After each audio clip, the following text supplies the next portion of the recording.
Episode 3 of The Backside of Broadway. We are here with Connor Larsen at Connor Larsen Comedy on Instagram, TikTok, on everything. All right, so Connor lives. We all live here in Nashville. That's what this podcast is about. I flew in to be like, I don't really know much about. We're branching out. Our third episode, we've already have an international guest.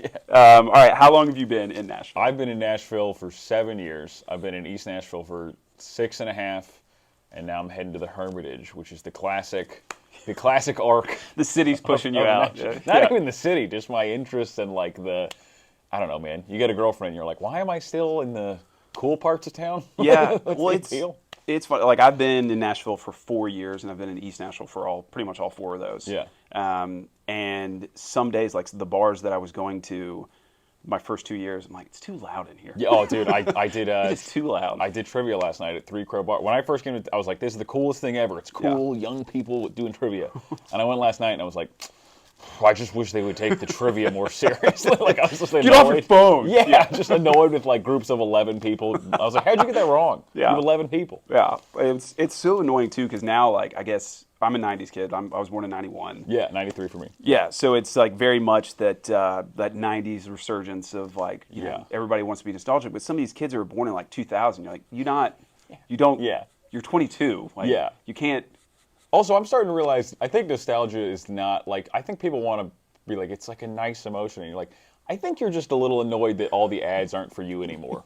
You know what I mean? It used to be like you were the demographic they wanted, 19 to 25. And now they're like, whatever, dude, we don't care what you're doing. Like, and we're just thrown to the side. It's a little bit humbling, but it's also, I think, healthy to be like, yeah, man, you got your time. It's a good point. We're caught in between toys and, like, I guess, menopause commercials. Yes. So it's like, what is... I get a shocking amount of those on YouTube. Really? Yeah, and also, like, just medications where I'm like, do I have this? Why do you guys keep running this ad? I do feel lethargic sometimes. Do I need this? I'm like, all right. What are the side effects? Anal bleeding? I could deal with that. I've had that for years. Oh, that's a side effect. Oh, wait, I thought this was for... Yeah, that was a lifestyle. Yeah. That's... Oh, okay, got it. Yeah, but I was all 7, and I've been in Nashville. It's great, man. It's a good city. I like it. Yeah, it's funny. So when I first moved here, I got here, and then COVID hit. Yeah, I was here for 2 months and the world shut down, and I was like, this place sucks. Yeah, you're like, everybody's inside here. Yeah, like there's nothing to do in this town. So like, I mean, I was the first, I don't know, year and a half or so before everything opened back up. I was like, I hate it here. Like, none of my friends here. I'm trapped inside, which it was just. Where'd you move from? I was in Greenville, South Carolina before this. No way. They have a, let's go with well-known comedy club in Greenville. Not great, but well known among comics. Why? Okay, I was not involved in the. Still not involved in the comedy underground, but yeah, there's a comedy. I mean, I'm sure it's like music. Comedy's just full of dysfunction. It's just one of those clubs where you show up and like the manager's also cooking the wings, and he's like, "Don't start the show yet. The fryer's behind," and you're like. What? Am I it's just those little moments where you're like the dive bar of comedy clubs. But then it's like affiliated with a chain and they have a real. What's the name of it? I think it's a Comedy Zone. Okay. But Comedy Zone's like a loose, vaguely. Sometimes they're great, sometimes they're terrible. It's like I think anybody can get like a Comedy Zone franchise. Yeah. And then it's up to them whether or not they want it to be good. Oh, okay. So got it. Yeah. Got it. So it's like if you go to one Steak and Shake, it's really good. You go to another one and it's like. It's exactly like that. And this one is like, the Greenville one is like, it can be really cool. It can also be bad. Also, the best part is I might be conflating it with the one in Greensboro. But, you win some, you lose some. If the people in Greenville listen to this, you'd be like, all right, this guy's never coming back. We're on a tight ship. If your club's good, that's its own reward. Don't get mad at me. Yeah, so I was in Greenville for about a year and a half and loved it. Still have a lot of close friends there. And then I got a promotion for work and moved here, and then immediately the world shut down. Yeah. And I knew 2 people here. Oh. And so it was rough, but now there's always something to do in Nashville. Mm-hmm. I mean, I will say that, like, and there's anything you want to do, whether it be comedy, whether it be music, whether it be business, like there is a hub for everyone here, which is awesome. The problem is now everyone is finding out about that, and everyone's now moving here. It's that sweet spot of a city where you're like, it's big enough that you can do whatever you want. I mean, if you want to. Even like big city things, like I'm gonna marry an NFL player. It's like, we got an NFL team. You can do whatever you want. Yeah, if you want to cleat chase, we got 2 professional teams. You can do it, but you also don't have to be like, I mean, I have like, LA and New York are always the cities people in comedy move to. Yeah. And they're great for career stuff, but I was like, I don't want to live in a city like that. It seems wild. I was going to ask how, like, you just were like, Nashville's close to home, or Nashville's. No, I mean, it's an even dumber decision. I grew up in Florida, and you Okay. can start and do comedy in Florida, but I didn't know that. I just didn't know. Comedy's a weird industry. I'm sure it's like kind of like music where you're just like, I don't know how to start. You're like, I just start talking and this becomes a career. So I went to school, I finished college, I lived on a sailboat in Toronto for 6 months because I had a cousin who was like, you can live here for free. That's awesome. It was great. So I moved there, and everybody in Canada was like, what are you doing here? And I was like, what do you mean? They were like, no one moves to Canada to get into entertainment. They're like, we're all trying to get like visas to get, and I'm like, oh yeah. Yeah. So I lived there for 6 months. Do you need healthcare? Why are you here? Yeah. I worked 2 days a week at like a kickboxing gym, and then I just lived on a boat. And I'm pretty sure like technically, like the guy at the border knows I was in Canada, but that's it. There's no like record of me. Oh, really? That just was kind of, it was like a, yeah. Vagabond. Like a very transient existence where I was like, what is going on? So I'm like 23. I drive back, and I had one of my best friends grew up here. So I stopped here, and I just liked it. It was like a big city. I was like, okay, this is a big city to me. I grew up in a smaller town. This has a great comedy club. Like Zany's Nashville, I knew was a great club. Yeah. I went and saw a show there, and it was sold out. And it was like the first time I'd seen like a great comedy club sold out. And I was like, this is it. Like, this place rocks. And I was 23, and I was like, if I move home, I'll probably like die at home. Like, I'll probably never leave because it's easy to stay. Yeah. So I was like, all right, I'm gonna just move here. And I moved here, and then I just started doing stand up. And then I years later went back and did comedy clubs in Tampa, like an hour from my hometown. Yeah. And I was like, I could have just started here. This is here the whole time? There was nothing stopping me. But I think it's good to leave because there's so many moments of like failure and shame when you're starting. Yeah. That, I mean, my favorite part is the first 6 months where I was terrible. Nobody knows because it was all in Canada. There's nobody remembers.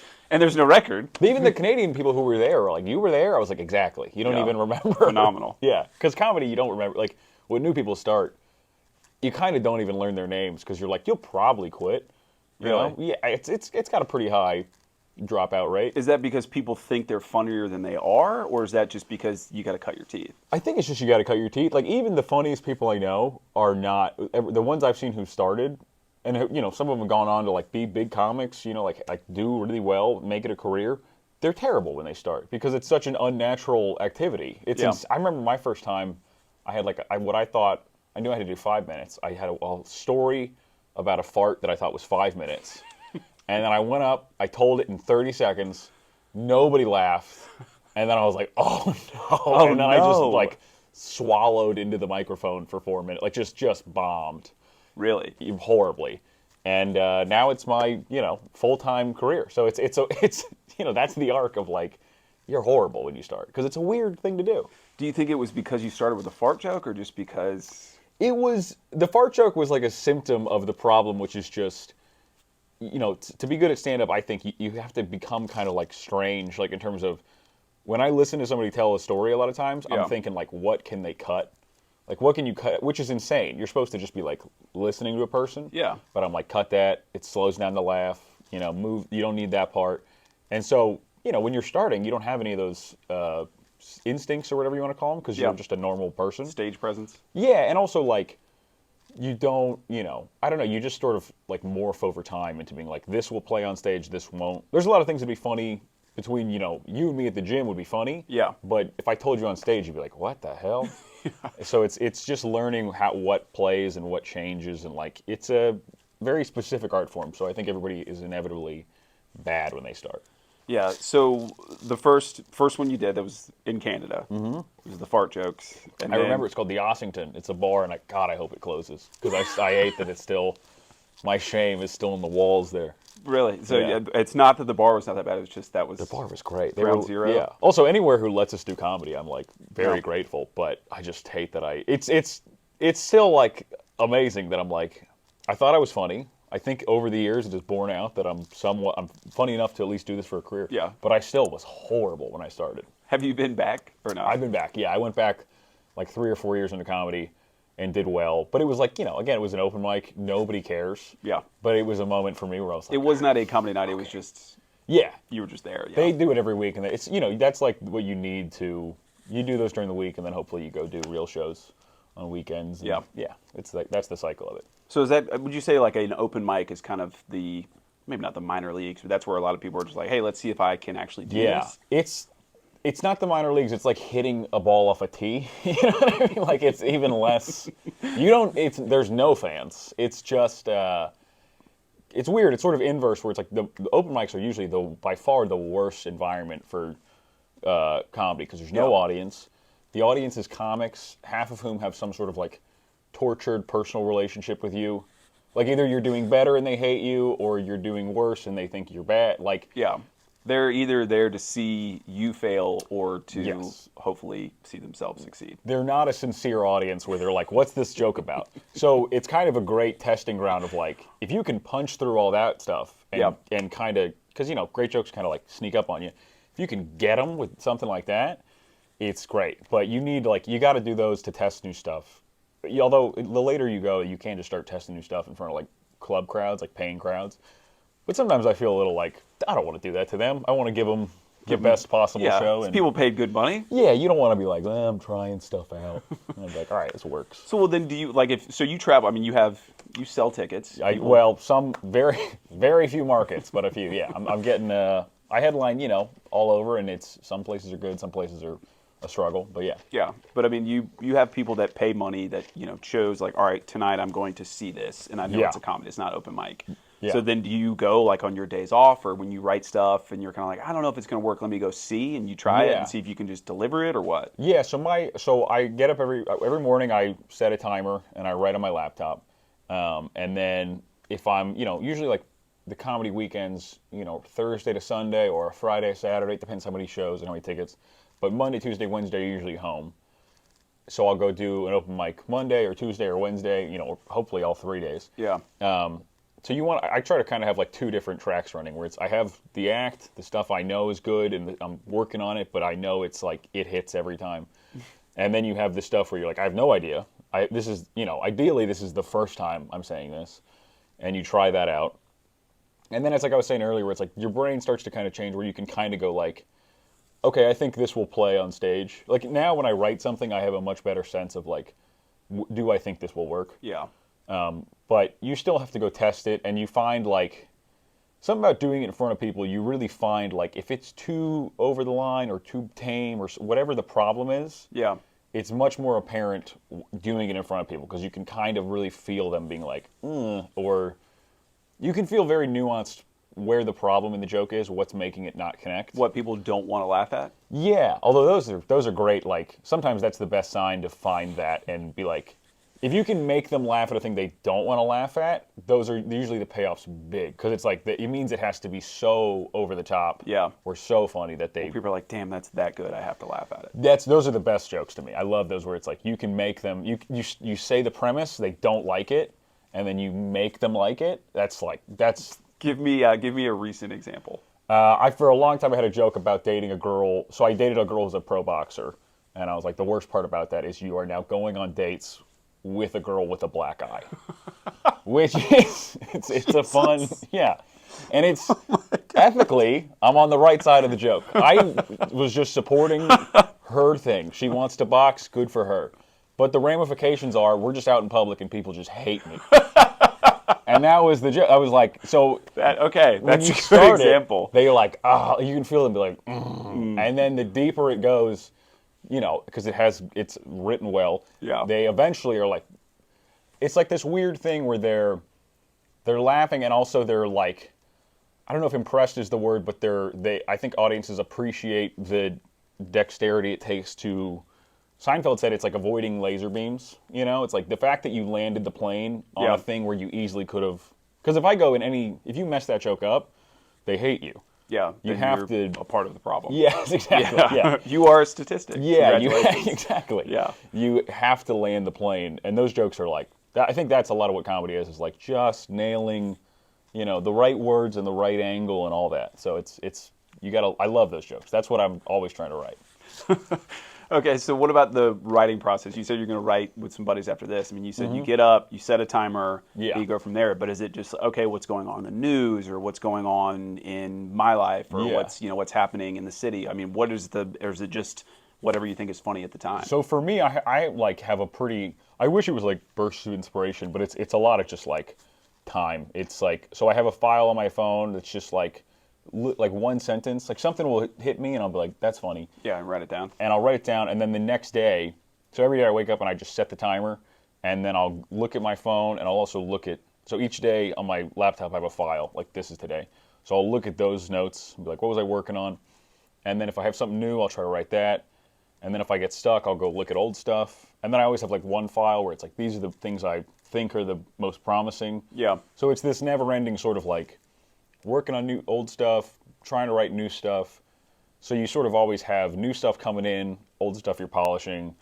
And also just if you get stuck, I'll just go work on old stuff because it's like I feel like you gotta get the bad stuff out to get to the good stuff. Yeah. A lot of people are like waiting for the good stuff and you're like, no, you gotta write the bad stuff and just throw it out. It's just process of elimination. It's like getting through like a tube. You got to pump everything out to get to the good stuff. It's like, at least for me, I have to have the. If I do it every day, I'm thinking about it. If I take a week off or something, like sometimes I'll get sick and I won't write for like 3 or 4 days, and it's bad when I come back because I don't remember the spirit of the joke or what I was trying to. Your mind's just kind of cluttered. Yeah, so I think it's funny. Like comedy's a lot of like. Weird, creative, unstructured people do really well, but also like they eventually. I think a lot of them start to impose order on their life because they need you need some. It's a lot more work than it is just like fun, creative stuff. You gotta be like, I have a system, I write, I go to mics, I do shows. Yeah. It's like anything else. You work at it. Yeah, it's just. I mean, it's we said that made the kind of comparison like minor league sports. I mean, it's just Yeah. same thing. You practice at it, you get better at it. And Yeah. sometimes it goes well, sometimes it doesn't. Yeah, it's one of those things where I think it's really like bad for new comics to believe it's like it's not a thing where you just like find creative inspiration. It's like no, it's like you put time in. Right. There's a reason you're funnier than an average person, and it's because you're putting time in. It's not because you're like gifted. Yeah, you don't walk on the stage and just immediately Yeah. the joke come down from the comedy gods. And Yeah, you just start people- ripping. A lot of comics are like, I write on stage, and we're always kind of like, I wish you would write at home because this is bad. Please don't. Yeah, there's like people are like there's a lot of fat on these jokes, meaning like, if you have a joke that's 10 lines and you can make it 6, please do because Yeah. it's always funnier the more condensed you can get it. Yeah. So you think that's what a lot of the first time comics do is that it's just like, oh, let me tell every bit of the Yeah. story. It's like just get to the point. Yeah, I think they're like I think my problem was like I was funny as a kid in high school, but in high school, you're just making your friends laugh. Yeah. They're in school all day. It's a captive audience. Yeah, I mean, yeah. fart jokes and dick jokes are hilarious in high And school. they know you, they like you, Yeah. you have a lot of leeway. Comedy, you have none of that. They don't like you, they don't know you, that you got to just go. And they're very much entertain me. Yeah, and as they should be. You Yeah. know what I mean? Like it's your job to get them as the performer. So I like that it's like it really does make you boil off anything you can and make it as like pure, as just concentrated of a Yeah. thing you can do. Like here it is. Here's the thing. Take it or leave it. Yeah, it's great. And also now it's funny. Like, it's fun to watch new people bomb, and then just watch the like psychic roller coaster. Like, damn, this is harder than I thought. Yeah, and also it's good to be like, you're fine. Like everyone you like has bombed. Everyone is gonna bomb. It doesn't mean anything. It means you didn't plan today out well. Yeah. But it's just like it's just a sign to go fix stuff. It's not like, it's not a judgment on your character. It doesn't mean you're a bad person. You make anyone laugh. You're terrible. Yeah, Leave us yeah. alone. Yeah, exactly. Suck it, dude. All right. So you mentioned people, as far as all the comics you know, everyone has bombed at some point. Is there anybody you're kind of modeling this after, or you have favorite comics that you're like, all right, that's how I want to do this? 'Cause, I mean, there's Yeah. different. Every comedian has a different style or Yeah. kind of spiel, if you will. Definitely. I mean, my favorite comic, the North Star comic for me, like where I'm always like, what do I think this would do? I love Louis C.K. I think he's the best, and he's also that thing we were talking about earlier, where this is a difficult. You don't want to like this. Yeah. But I'm gonna write this so well and so bulletproof that you do like it. But then that's like, you have the guys who you like as a kid when you start, and then you start doing comedy, and you find like people who are a little more, they're not national comics, but they're great, or they do one thing really well. Yeah. And you're like, ooh, I want to do this thing like that, and I want to take this piece from this guy. So you start to find stuff like that where you got to just watch people and go, there's a lesson in that. Yeah. It's just like watching, that's part of the training then. Yeah. Yeah, that's one of the best things is that when I was starting Zany's Nashville, after a while, like the first few times I performed there, they do this for lots of comics, they would just let me come watch shows. So if I wasn't booked on weekends, which in the beginning you're not, I would just go watch whatever the headliner was. Yeah. And you're watching, all ends of the spectrum, like the craziest show ever, clean comedy, dudes with puppets, like you're watching everything.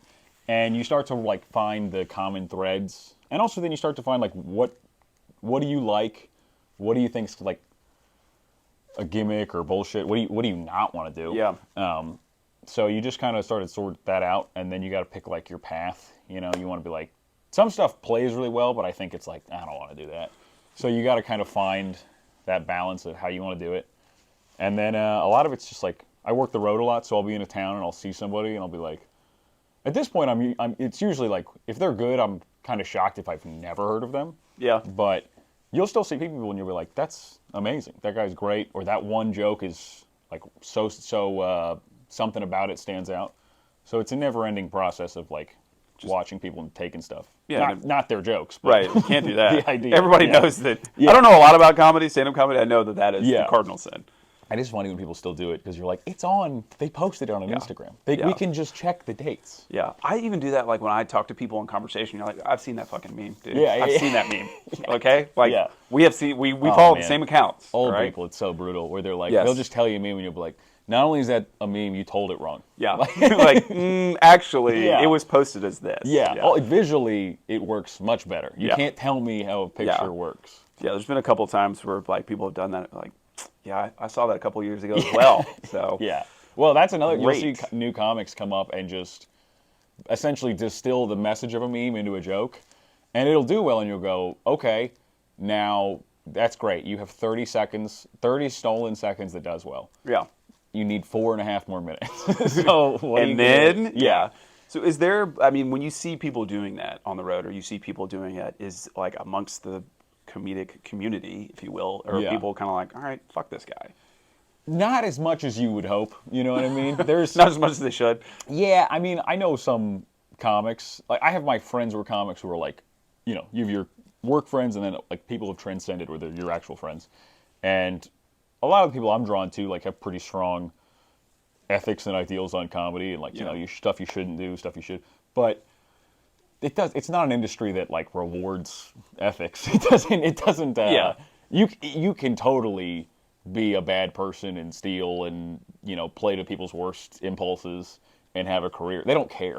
As much as I love doing comedy, it's not like it's great to have a creative outlet. I think that's very important for everybody. Yeah. But it's not a noble endeavor. It's just you would not. It's not a career that you. No, dream everybody about. who's running comedy clubs or shows, essentially they're selling drinks much more than they are showcasing your art. You are the thing to be there while they sell drinks. You're basically the shiny thing that got them in the door to get drunk. And once you accept, like, with very few exceptions, they're not doing this for artistic reasons, it's fine. But you just have to be like, okay, I can't depend on, if there's a guy there's so many guys who are, I think, very bad comedians, and the actual show is bad, but they sell a ton of tickets. And it's like, you just gotta be like, what are they gonna do? Turn down money? They have families and they want to buy stuff. It's like, you gotta just, I think that's part of like getting a little older. It's just being like, all right, man, if you want to go for the most possible ticket sales, there's all sorts of stuff you could do that I am not willing to do. So it's like, I'm sure I could find a lane that would sell really well that I would not be proud of. Sell your soul for 100%. Yeah. But you don't want to do that. At least I don't. No, I get it. I can understand that there's a balance between like, all right, I can do this, and I'll have to kind of put maybe my whole pride and just a little bit of my self-worth behind, but I could do it, right? Yeah. And there are trade-offs. I mean, I know comics who sell really well, but when they're in a green room with a bunch of comics, you can kind of feel the other comics being like, "Yeah, but you're not good at comedy." Yeah, Like, they like, don't. yeah, but you kind of suck. Yeah, which is, to me, that's like, that would ruin my day. But to them, they're like, "I don't care, I sell," and you're like, "That's fine." You know, you just got to find whatever you prioritize. But I do think my take is always, it's insane to do comedy or any creative pursuit, which is like, by definition, unstable. Like, Yeah. you're not High guaranteed to risk. make money, probably not going to have health insurance. To do it and then compromise how you're doing it, it's like, just get a real job. What are you doing? Bro, just go work in Excel. Yeah, Like, if you just want to make money and do you don't spreadsheets. care, Do spreadsheets. then just go to the bank. What are you doing? I always think it's an interesting, like, why would you compromise?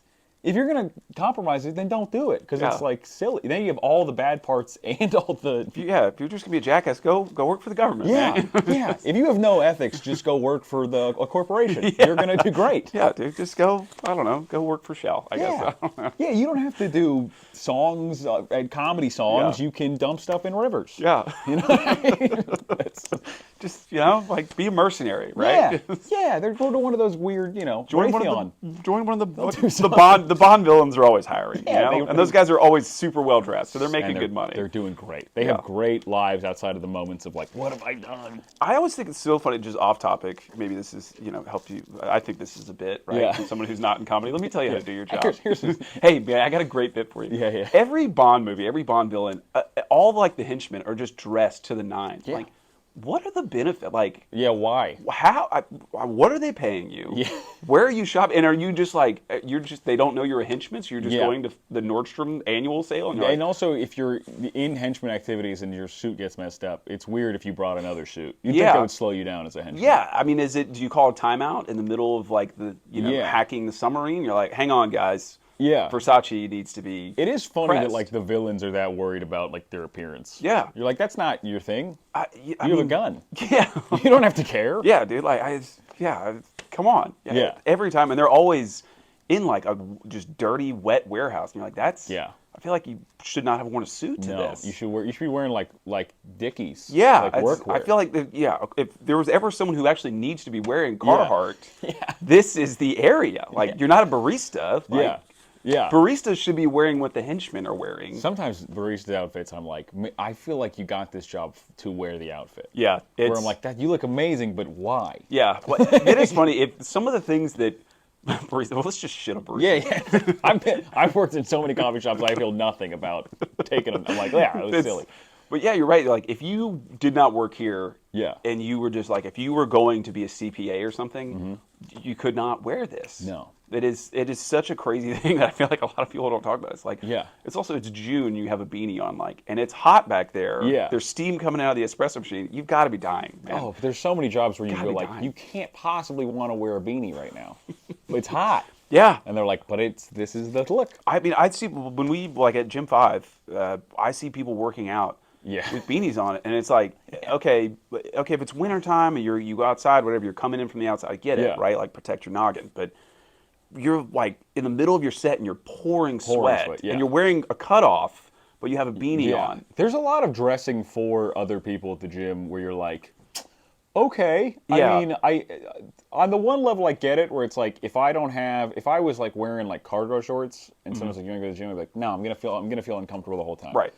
But some of the outfits, you're like, you look great, but you don't look ready to work out. Yeah, I mean, I think that's two things. I think that's just the generation that we're Yeah. in currently, and I Yeah, think yeah. that's also Nashville being a little bit of a scene. And our gym is a little bit of a cool gym. It didn't yeah. used to be. Yeah, I mean, it's full. We're not taking applications. So Well, it's also I love that it's like it's a guy. A guy owns it. It's his gym.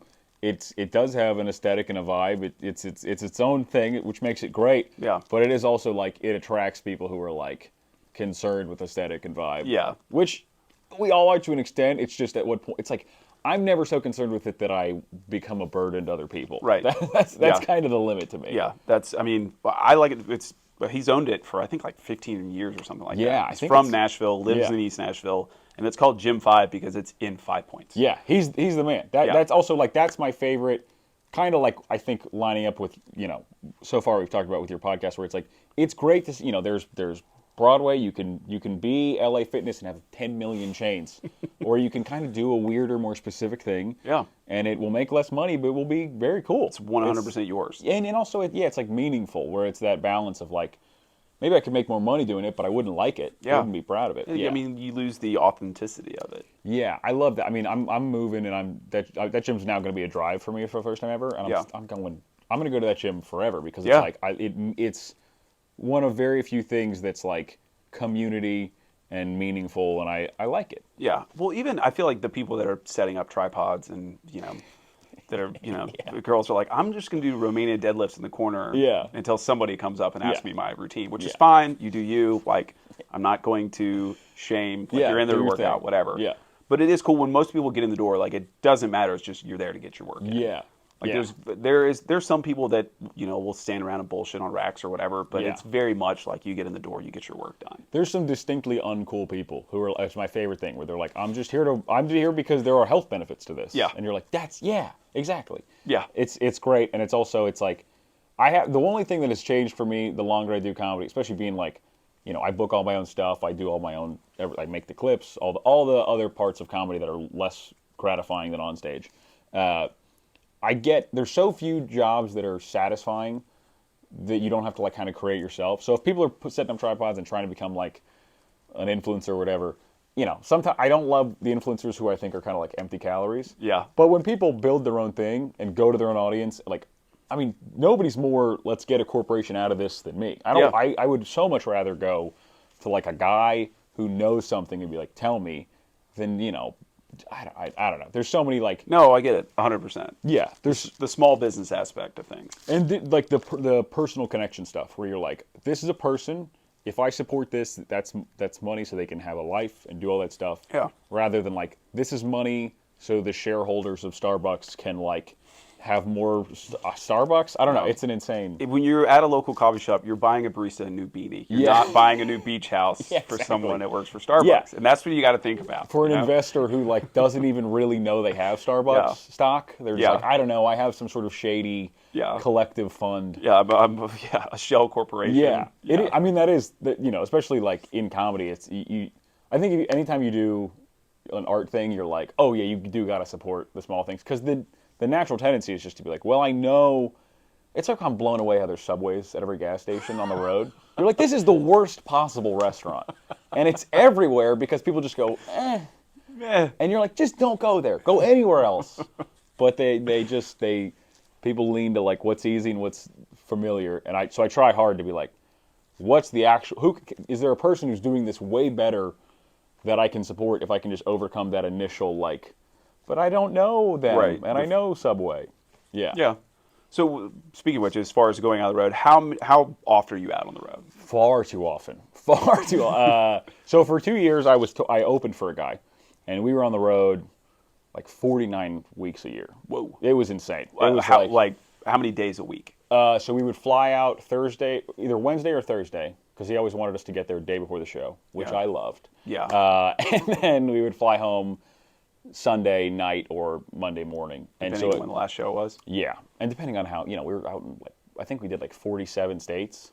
So sometimes we'd be like flying home from, Seattle, and you're like, I'm going to get home at 2 a.m. I'm going to go to the gym on Monday, going to go to open mic on Monday. I'm going to do the same on Tuesday, and then we'll fly out again Wednesday. Yeah. One of the reasons I left that was I started to get to headline, which was great, but also I was just like, this is an insane schedule. But like this year, I'll be on the road 6 of the next 7 weekends, and then I'm off for a week, and then I'll be on the road again until like through the end of the year, pretty much. Yeah. Yeah. But it's you can do cool stuff. You can like set up. I have shows in Tampa, Florida, like the 4 days after Christmas. Yeah. So I'll go home for Christmas, and I'll drive an hour and do shows all week. So you'll be kind of local but working. Yeah, I'll get to see my family, but I'll also get to work. Like I love, you can really fit comedy into a fun lifestyle. Like I'm going to 3 college football games in September, and they're all, I'm in Knoxville, Lexington, and like near Madison, Wisconsin. Yeah. So I'll go to the games, and then I'll go do the shows. It's great. Yeah. Business with pleasure, as they say. Yeah, it's a fun life, and it's also like being off during the week. You can kind of do everything during non-peak hours. Like I'm always at the gym when it's empty, and You go shopping when it's empty. I like that part. But Yeah, and when I used to have another job, I would travel pretty much every weekend during college football season. 'Cause Yeah. I worked in event marketing, and so I would do the same thing. I'd either fly out Thursday or Friday, depending on work Saturday, and either drive or fly back Sunday or Monday morning. Yeah. So, I mean, yeah, there were some times where, I would get texts from friends like, oh, we're going to a show or we're going to the lake on Saturday. Yeah. And I'd be like, yeah, I'm in the middle of Kansas, like setting up a tent. Like, Yeah. this is not as much fun. But then it'd be Monday afternoon, Tuesday afternoon, and like you can go hiking and there's no one there. You can go to the Yeah. grocery store, there's nobody there. And also you can, I mean, I like when you're on the road, if you got to work at night, that's fine, but you can get up, you can write, you can get some exercise. You can build a life that is, I think, like a nice luxury in today where, like, I have a lot of friends who work 9 to 5s and there's just no time. Yeah. And then they have that pent up thing of like, I have to have fun on Saturday because I've had no fun all week. And you're like, well, now there's no days where you can be like, I'm trying to develop this good habit. It's like, well, you just get up, you go to work, you come home, you try to like keep your life running. It's hard to balance. Like being like an independent artist, is a lot of work, but a lot of benefits. Yeah, I mean, you're kind of creating your own lifestyle, which is Yeah. obviously tough for what you're doing. But then, Yeah. I mean, I was completely guilty. I used to work 9 to 5 in a lot of ways, but I mean, then Saturday it's like 8:30, and you're like, well, I've had 25 beers because I was trying to fit them all the beers that I could have or would have wanted to drink in a 5-day span. I just put them in 12 hours, Yeah, I mean, a lot of my friends who had like real jobs in their 20s when I was like, trying to make comedy a real job. They always had more money than me, and they'd go do vacations, they'd go have a lot of fun. Yeah. But it's almost like there's a pressure to go do all these things because you are working so hard. Whereas if you can I mean, even when I was like working at a brunch restaurant and then going to do stand-up, it was still, I mean, it wasn't a slacker life, but there was like more time, and I didn't, when I was off, I was off. I wasn't calling the restaurant like, how's it going? So you had... Did you guys miss me? Yeah, it helped me sort of like architect my life in my 20s in a way that was helpful, where it was like, I got very into like, I go to the gym, I write, and all these habits and routines that I saw how helpful they were going to be, and they like, I think, pay off extra now. It also, I mean, I'm not stone cold sober, but I'm pretty close because it is that same thing of like, if you have to build your own life, you have to give yourself structure.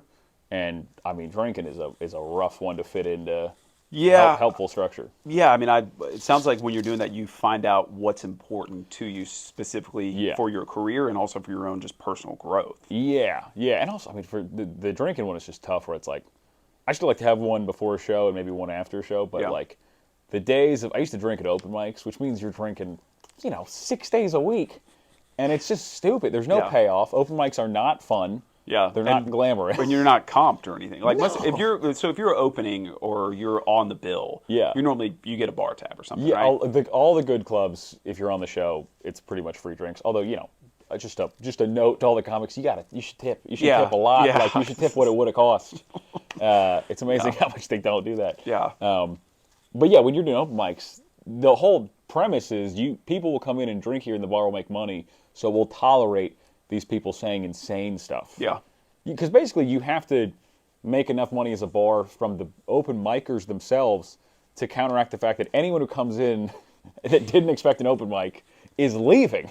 They're not going to be like, oh, cool, terrible people. Sick. Someone's just stream of consciousness after 7 years. Someone working stuff out. It's like, no, that's not what I want to see. Yeah. So yeah, you do have to... I mean, I quit drinking at open mics because it's just like one of the craziest to see. You're drinking 6 nights a week for no reason. Yeah. And it's zero benefit. It's just stupid. Yeah. Yeah. But yeah, I think that is part of the whole thing of like, you do find out, what do I, it makes you kind of think like, how's this going to age? Like if I keep doing this, if I go to open mics for 3 years, at the end of the year 3, I'll be much better at comedy. If I drink for 3 years at open mics and don't really focus on the jokes, I won't be as good. So you gotta figure out like long term how things are going to trend. Yeah. So it's. Would you say that a lot of people who are like, oh, you're stand-up comic, like you just kind of go up there and dick around? Like, there's actually a lot of forethought to this. Like I have a pretty good plan. Well, I will say with the people who are good, like people where you watch them, they do, and that's the thing. People can sell tickets and have followings and routinely not do well. Yeah. But people know who's like actually good, and all my friends who were like good, where it's a great show. The crowd was like, "What a fun night." They all put in the work. It's hard to. You gotta like put the time in to kind of actually build the foundation, or it's not going to be good. I mean, a lot of people get up there and they have a fun personality and they're likable, and you can do that for a 10-minute set or a 15-minute set. But like when you have to start doing 45 or an hour, you have to have jokes. Yeah. It's just going to be. I mean, now a lot of comedy is people just doing like crowd work where they just. Yeah, is that because I feel like I've seen that a lot on Instagram, TikTok, on social media. Is that just kind of the? It's fine, man. I think it's bullshit a little bit, but not because it's wrong in any way. It's just it's like an illusion where it's not. Crowd work is kind of easy. You go what, and then they say something, and then it's up to you to interpret and put a spin on whatever to the crowd. So you think it's just kind of a softball? It is a softball, yeah. I think that's what I think, and it's a lot of like. I've done a lot of shows with guys who do crowd work, and they will ask 10 people questions, and 9 interactions are very boring, kind of stilted and awkward, and then 1 is weird, and that gets online, and then people are like, I can't wait to see that, and then they go to the show. I've had a bunch of people go to crowd work comic shows, and be like, that wasn't very good, and you're like, yeah, because it's not a, good writing, like great comics, that's going to hit every time. Crowd work, maybe you'll see something cool, but after a while, I think you start to realize, like, it's an illusion. Also, a lot of it's like putting people in uncomfortable spots. Like, how long you guys been together? Oh, why are you not married? Oh, you're married? Will you hate each other? Like, it's just a lot of... Yeah, it's kind of like, all right, dick. Yeah, and now, dude, there's a weird thing where people are just, like, horribly rude, and people love that. Yeah. Like, they'll just be like, what's up, you little bit? And you're like, what? Why? Yeah, what is that? How is that funny? Like, all that guy's doing is watching the show. That poor guy just came here. That guy works from 9 to 5. This is his time. He does nothing. Fun. Yeah. And it's like, that's a weird thing. People are performing for the internet audience rather than the audience in the room. Really? I had not thought about that. Yeah, it's like a weird thing where you start to, I mean, in a very brass tack sort of way, I guess that's smart because it's a much bigger audience, but to me, I'm like, you're defeating the whole point of this thing, which is what it was, like, be funny. So do you think people are doing that just to try and go viral? Absolutely. I mean, people will verbalize that. They'll be like, that's the reason I'm doing crowd work to do that. Yeah, but it works. I mean, it does. There's a lot of people who blow up, and you'll be like, that guy was never that good, but they do crowd work. But my only question, and like, maybe this is just something I have to believe, I do think eventually people will catch on. They'll be like, okay, that guy's... The bubble will burst. Yeah, or just they'll slowly find other comics they like who will like always deliver, Like Nate Bargatze's like the biggest comic in Nashville, and that guy does zero crowd work, and it's because he doesn't need to do any. He's like an incredible writer. Crowd work a lot of times I think is like filling in. If a show starts to dip, people will go into crowd work. Yeah.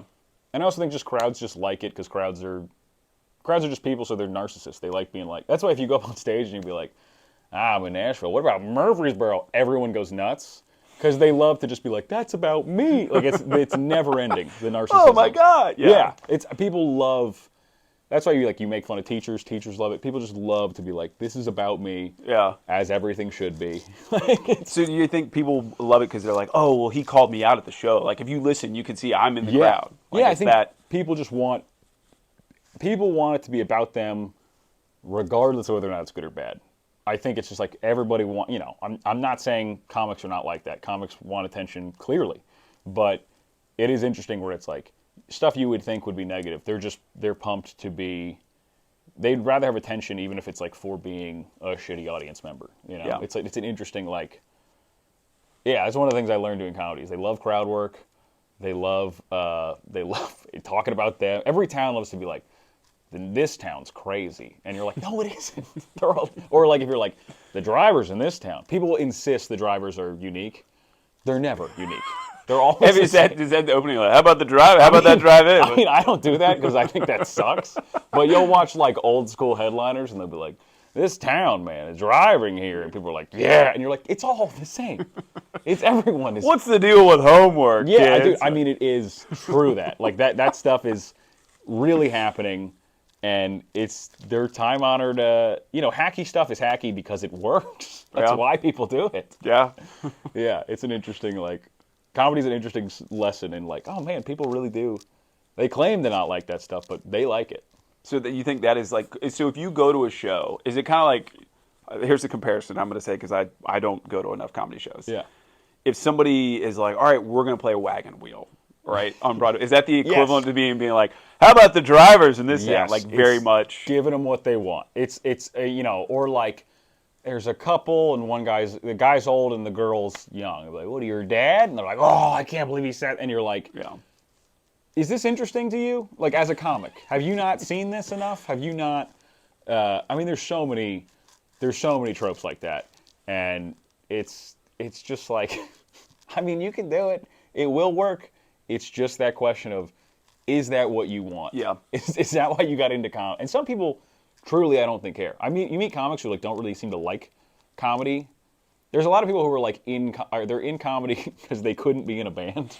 They were too lazy to like learn an They instrument. wanted to be the front man, but did not want to put in the work to put in an instrument. Yes, they're like, I want to be known as like something. I don't care what it is. And those people, some of them do really well because they're crazy. They'll do anything. Yeah. But they're never the best comics. It's never like, and I think it is its own reward to be like good at comedy and have other good comics respect what you do. That rocks. That Yeah. part is very cool. That's cool. So, as far as what you're talking about, like being on the road, going to shows, I mean, are there people that you see and you're like, all right, cool, like I want to be like that? I know you Yeah. said Louis C.K., but I mean, there Yeah. are people that are, I guess, kind of on the same circuit that Yeah. you're like, okay, that like I look up to the guy, but like I want to see, or she Yeah. does this delivery really, really well. Like I kind of want to model it after that. Yeah, there's definitely that. The guy, so there was a guy I saw, he's one of my good buddies, but I saw him doing stand-up like before I knew him. Yeah. So I knew another comic who was coming to do shows in Nashville, and we're all young and, you know, broke at the time, so I'm like, so you can crash on the couch. And he goes, I'm bringing this other guy. And I was like, all right. I mean, sure. He shows up. He's like a weird, he's kind of a weird, cranky Italian guy. And then he went up. His name's Rand Barnacle. And he was the funniest dude I've ever seen. Like, I mean, he's insane. And he's also the opposite of everything I've talked about, where it's like, he will intentionally do things that will not, like, play to that would kill, but are, like, kind of bullshit, I think. Yeah. Because he's, like, he's a very, like, pure comic, and he's so funny. I remember seeing him, I was, like, 3 or 4 years in, and he's a little bit older than me, and he's, like, he had a thing. He was, like, wild up there, saying crazy stuff and killing, and it was so fun. And at the time, I was doing, like, I was trying to figure out where I was at. I was doing, I do a lot of shows like Clean, like they'd be like, be clean, and I was like, okay. And now I mean, I cannot do that. If someone's like, can you do Clean? I'm like, I've lost the ability. Yeah. Like, it's because you want to be loose and free up there, and I can't. If I'm thinking, don't say that, it's the exact wrong impulse. But I remember seeing him, and he did so well, and was I thought so funny that I was like, oh, I'm done doing Clean Con. Like it was like that. Really? Like much of like a. That was the shift. Done. Yeah. And I was just like, I want to have as much fun. I can't do his thing, but I want to have as much fun as he's having up there. And that guy's, I mean, he has a special on YouTube. I think there's a lot of really big comics who have been like, this guy's awesome. Like comics know he's so funny, but he's not going to like, he's not a relentless self-promoter. He's not going to like go on TikTok and, you know, ambush people in Walmart to go viral or whatever. So he's a guy where it's like, you can still go see him. He's probably going to do your town, and he's so funny, and you should absolutely see him. And then there's another guy who kind of like, I think he's already crossed that threshold. He's getting bigger, but Jeff Asmus is this comic who's like, he's a monster. He's just he's a good dude as like a human being, but he's also just like, he's just a freak. He writes these jokes where you're like, God, you must have spent so much time writing. It's perfect, and it's that theme of like, when I watched it, I'm like, he's having fun.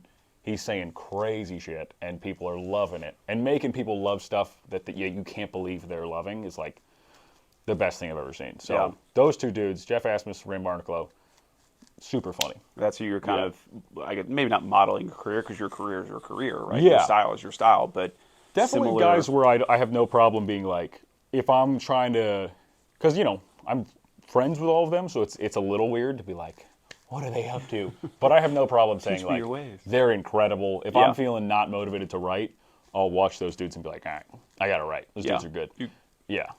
Gotcha. Both those dudes are well worth checking out. And also, you can probably see them like, for a few more years at least, you can probably go see them for I don't know, $20 at some indie show, and it'll be awesome. Yeah. Yeah. Yeah, which is, I mean, I think that's like anything else. I feel like that's kind of cool that there's a community, just like there's a music community or in, the the service industry, kind of restaurant industry. That somebody opens a new restaurant, like you Yeah. get in, like there's just that same thing in comedy. It sounds like. Yeah, there's also like if you're like in Nashville, Aaron Weber, Chance Willie, Zach Townsend, great. Those are all like great local comics. You can see on terrible shows because we're all willing to do horrible shows. So you can come see us for free and be Yeah. like, that guy's good. And you're like, yeah, that guy has done real stuff. But you Yeah. can see him on a Tuesday for, he's getting paid in nachos. You can go Yeah. see him. Nachos and Miller Lite. Yeah, like, yeah. pretty You good can gig. still see. I mean, I'm sure it's like music in Nashville where I'll hear a great song, I'll look it up, and they're like, hey, he's playing at Yeah. that bar on Tuesday, and I think it's free. And you're like, Yeah. you got to work on stuff. Yeah, which is, I mean, that's the best part about Nashville is that, and that's when I first moved here. People were like, oh, you'll love it. Like you'll go out on a Tuesday and somebody would be like, a national recording artist that's Yeah. doing really well. It's like, yeah, I mean, that's the beauty of it. Is there is so much art here, and there's so Yeah. many people that are honing a craft or cutting their teeth or whatever Yeah. it is. We used to do D's Cocktail Lounge used to have a open mic, and it would always be like music before and then comedy, and they would be like Jimmy Buffett's bass player, and then 20 drunk kids just being like, "Meh." Like it was great music and then horrible comedy. Yeah. Well, I guess they have what is it? Sunday nights they have the bluegrass. Yeah, and it's like it's supposed to be like great. Yeah, I mean it's like rolled around. I've been a couple of times, and you're like, these people, like, this is like national, like this is Yeah. professional level bluegrass. It's also great in Nashville. There's like there's so many working musicians and people who aren't the star or the front man but are in the world. Yeah. That it is a supportive place, even for like comedy, which is not the same industry. They get the arc of like just because there can only be 4 guys doing whatever the big show at the CMAs, but there's thousands of people. Yeah. And they're all, the longer you do it, I think the more you realize the difference between those people is not that much. It's chance and luck and some other stuff, but it's also a lot. Yeah, of it's that. a couple more handshakes or one person that happened to be in the right place. Yeah, or just a deep lack of shame. Just Yeah. people who are relentless. Yeah, it's that too. 100% that too. Okay, what about as far as favorite places to perform or favorite cities where it's like, all right, good crowd, good energy, like I know that this is going to go well. I will say not just because it's like the club that raised me. Zanies rocks. Yeah, Zanies is a top tier. Yeah, it's always been good. Yeah, and it's a club where it's like just inexplicably great. You're like, doesn't make sense. There's like a lot of other clubs in Tennessee. They're all bad as far as I can tell. And Zanies is incredible. I love Zanies for like if you're just doing comedy around open mics. There's only like one good one in town, and it's the East Room. It's the longest running one, and it's great. I mean, it's not people are still terrible, but it's like it's a good vibe. Performing, man, I don't. There's so many. The shirt I'm wearing, Go Bananas, is like a indie club it's right outside of Cincinnati, and it's kind of run by comics. It's not a chain. It's not that focused on making money. Like they'll book a lot of comics who are hilarious but don't sell tickets. Yeah. Which is like, you never get that. That never happens. That's so lucky.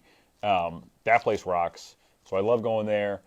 There's a few clubs where I get like real excited to go. Go Bananas, Zanies. I like Side Splitters a lot in Tampa. Okay. They don't book me as much as they should, but I do like them. Trying to think where else. There's some good indie shows, but they sort of like ebb and flow. They disappear. But yeah, those are probably the 3 I like the most. Yeah.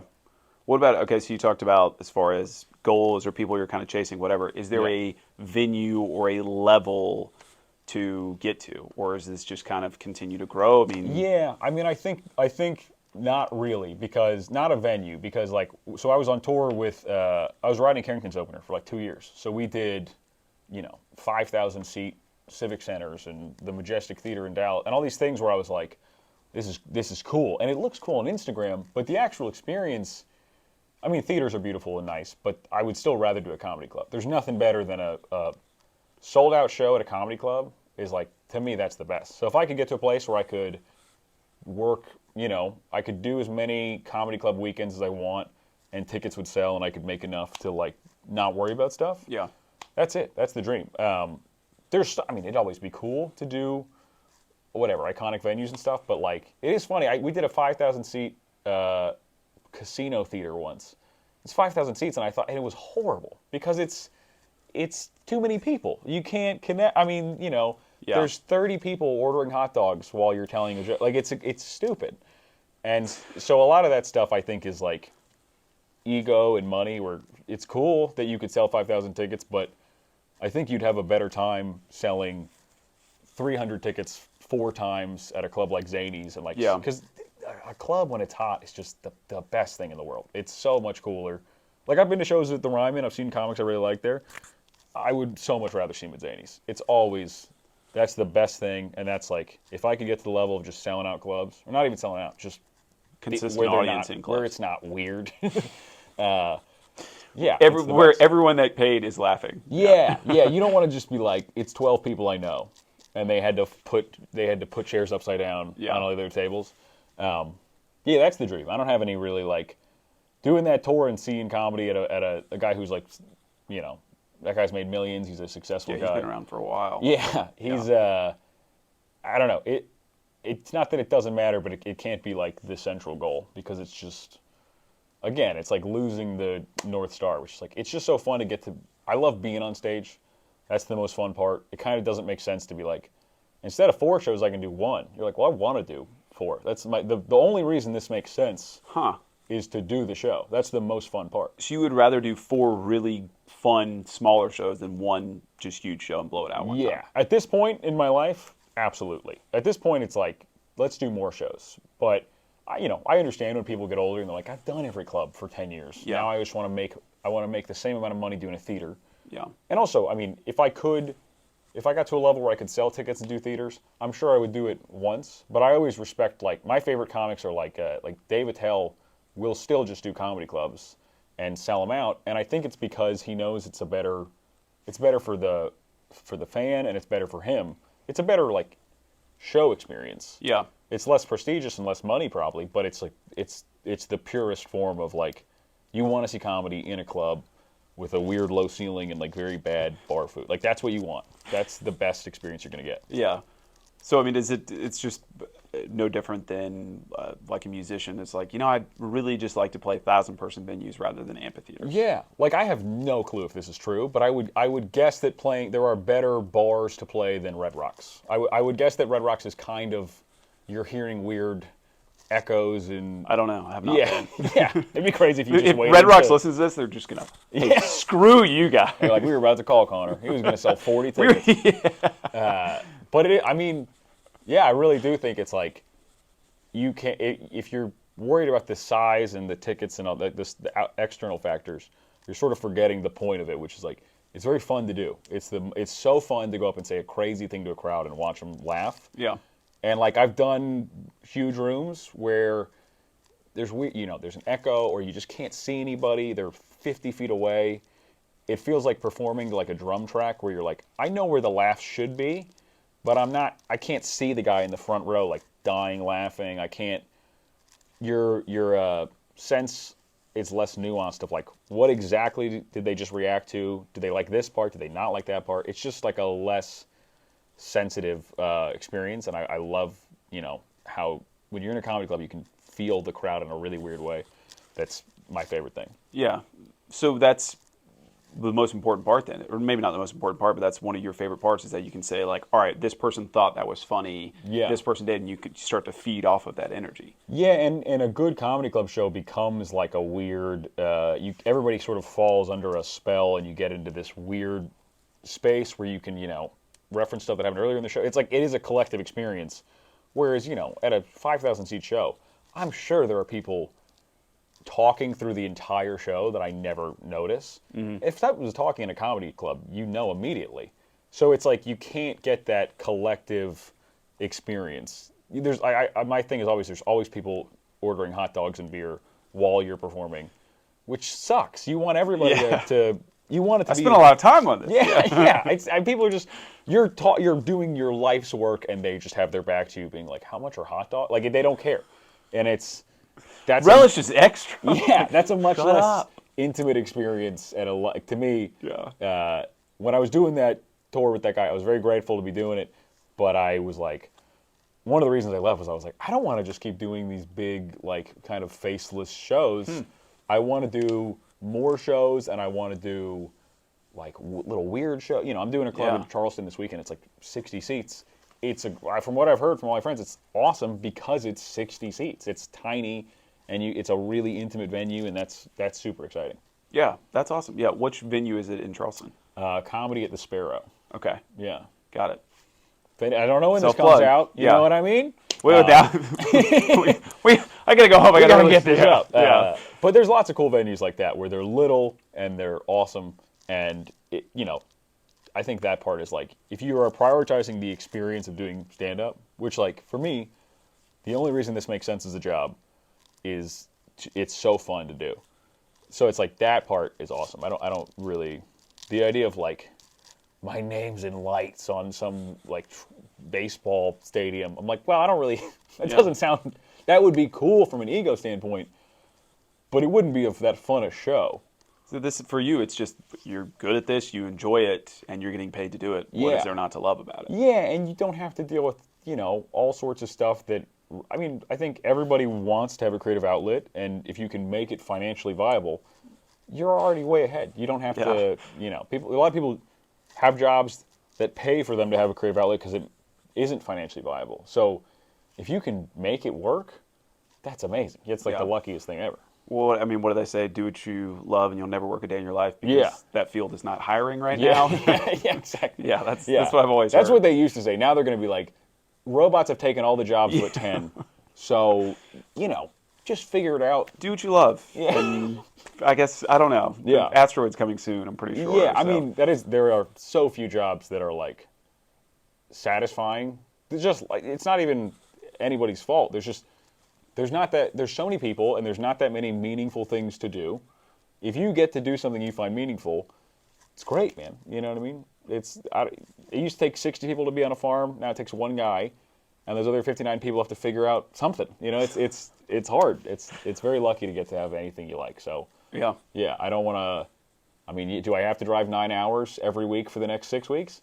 Yeah, but if that's the biggest complaint, you're fine. Well, every job has stresses, right? Yeah. Like, every job has stresses. I mean, there's, you see the people, like you're saying, your friends are like, oh, they were in Italy for 2 weeks. Like, God, I can't afford that. But then it's, then for the next 2 months, then they don't see the sun, and they're under fluorescent lights for 50 hours or they're a like week. in Italy, and I'm like, yeah, but if I went with your girlfriend to Italy, I would hate it. Like, I just know it wasn't fun.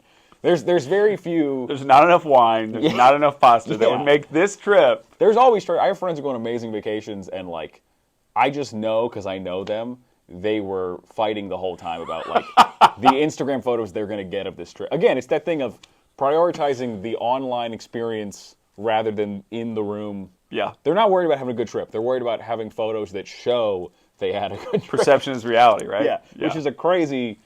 That's the thing I'm always trying not to lose in comedy. It's like, the show is the fun thing. The show is the reward. Being good is its own reward. You don't want to go, I'm going to get more followers, so I'm about to do some stuff that I'm not proud of. It's like, no. Do the thing. Stay the course. If you start to starve, get a real job. Otherwise, just keep going. That's my take. So I was going to ask for advice for people that are like, I might do stand-up, or I'm not sure. Don't.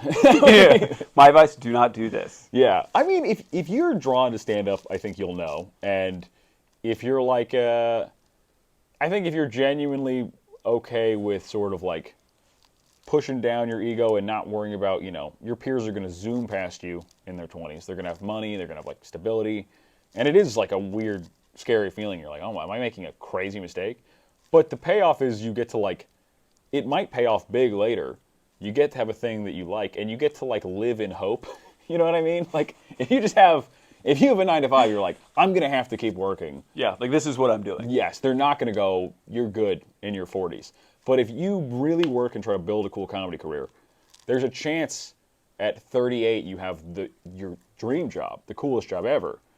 You just have to do stuff at 28 that sucks that you're not sure will pay off. You just have to know that it could be 28, it could be 38, it could be 48. I mean, it's at some point. Yeah, but at least you get to live in hope the whole time. You get to be like, it could pay off. Whereas I think other people just go like, I get to that horrible moment where they're like, is this it? And you're like, Kinda. Like, this is where you're at. These are the trade-offs. Yeah. That's why it's so cool to have an outlet. You get to be like, I have a thing that could change. I have something to like look forward to. If you just have a job where you're like, nothing is going to change, I think you should find something outside of that to like work on. You don't want to just be like, well, waiting to die. Like, that's bad. I think that's not good for your health.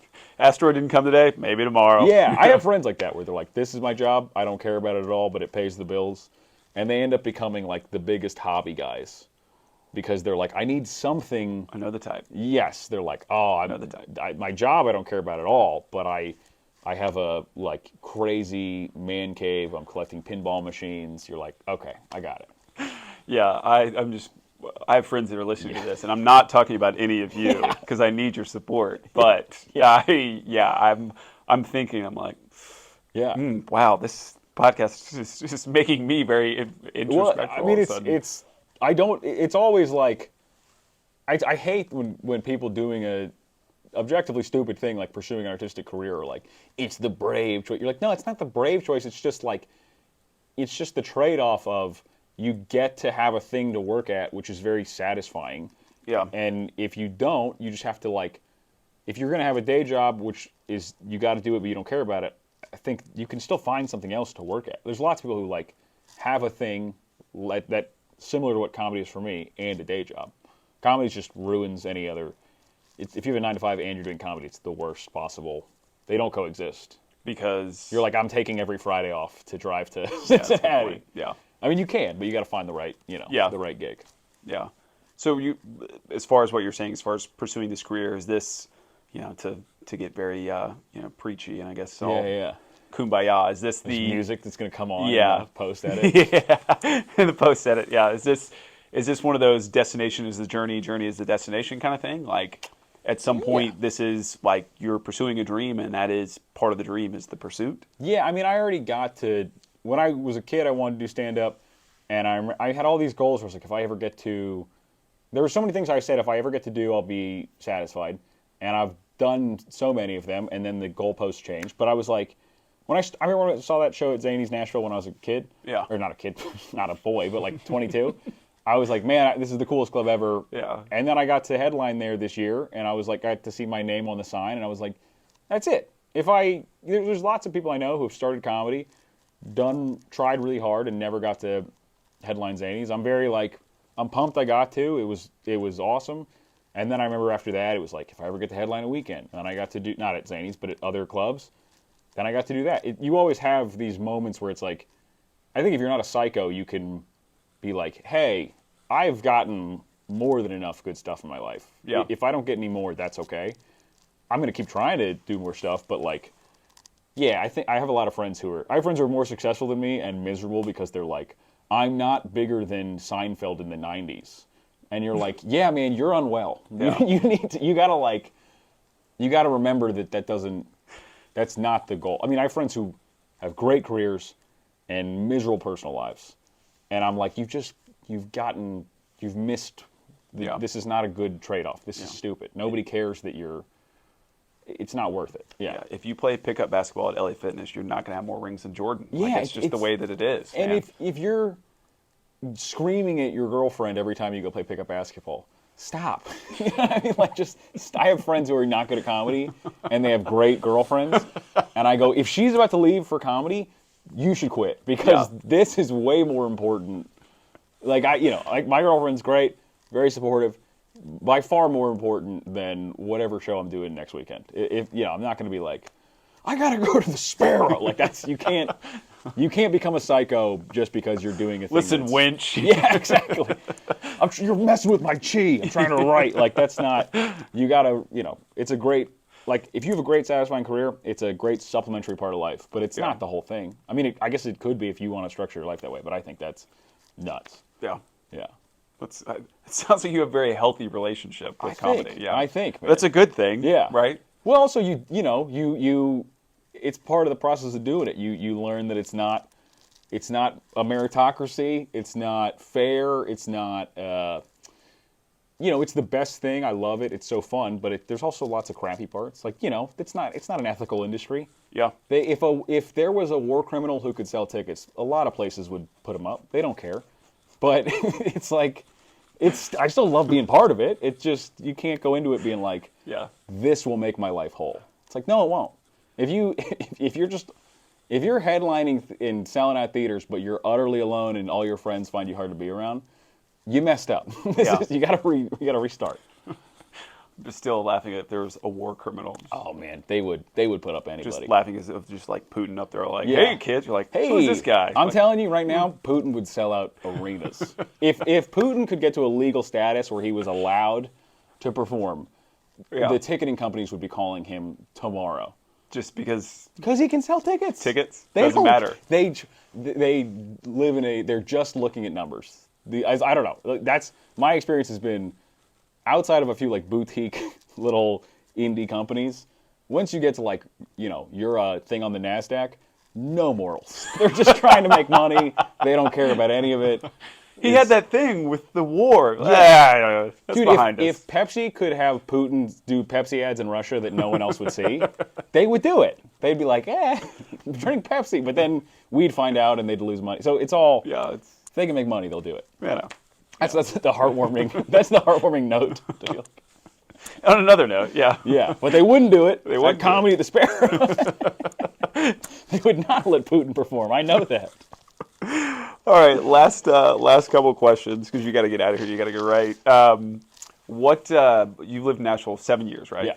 Yeah. Favorite part about living in Nashville, least favorite part about living in Nashville? I think my favorite part is just that it's a big enough city that whatever you want to do, you can do. If you want to, you can find these little subcultures and you can find communities. You can be like, and also I've just stumbled into stuff I never would have stumbled into in a smaller town. Like the guy who used to run Arnold's, I used to go there. It was my favorite place to eat. Then they started letting us do comedy shows there.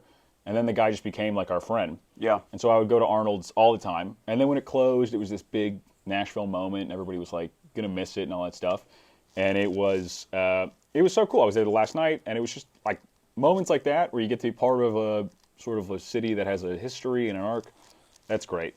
And you can really, if you want to be a comic here, you can do it. If you want to be an artist here, you can do it. You can do whatever you want. Yeah. Least favorite part?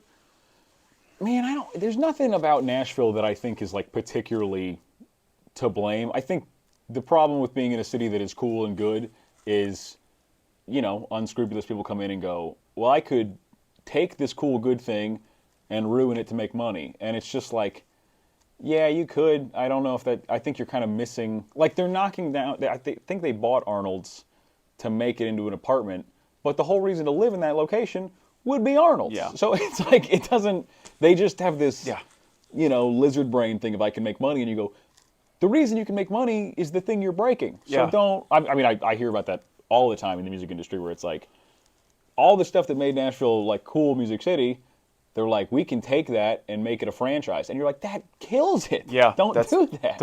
No, I mean, I grew up in Atlanta, and it's just very much like, it's the Yogi Berra quote of nobody goes there anymore. It's too popular. It's too crowded. Yeah, exactly. And it's very much like, that place is awesome. It's like, yeah, don't tell anyone. Yeah. Like, don't say a word. No. I think you don't even have to talk about like locations or popularity. If something makes you very, very happy, don't tell anybody.